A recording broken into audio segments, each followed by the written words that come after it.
moment. Well, in Parliament, the Ethics Committee there is now going to have to deal with members of Parliament and officials that have been implicated in the state capture report. Newzroom Afrika's Athi Mtongana spoke to the Parliament spokesperson, Moloto Mutapo. She joins us now.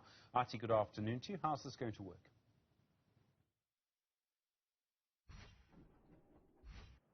Well, you might recall, Stephen, that previously President Cyril Ramaphosa submitted some of the reports from the Zondo Commission that were handed to him before the final report that was handed to him last week. And so those parts of the Zondo Commission reports which implicate some of the members of Parliament who are currently serving in the 6th Parliament, including the former members of Parliament.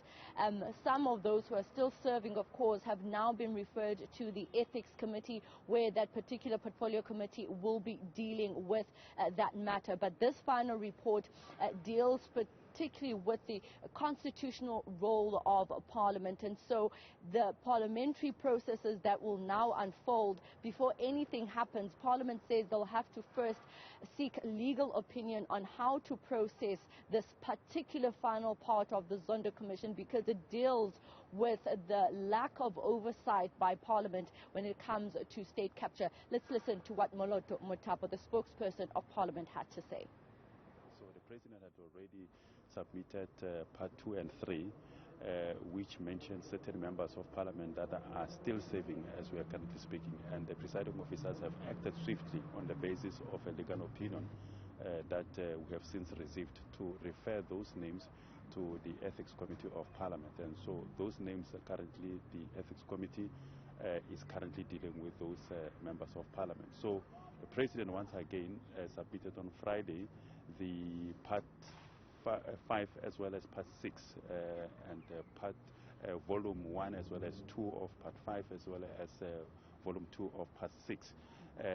And those reports, as the President said, they directly relate to the action that is required from Parliament. So the presiding officers are awaiting a legal opinion, their second legal opinion from our legal and constitutional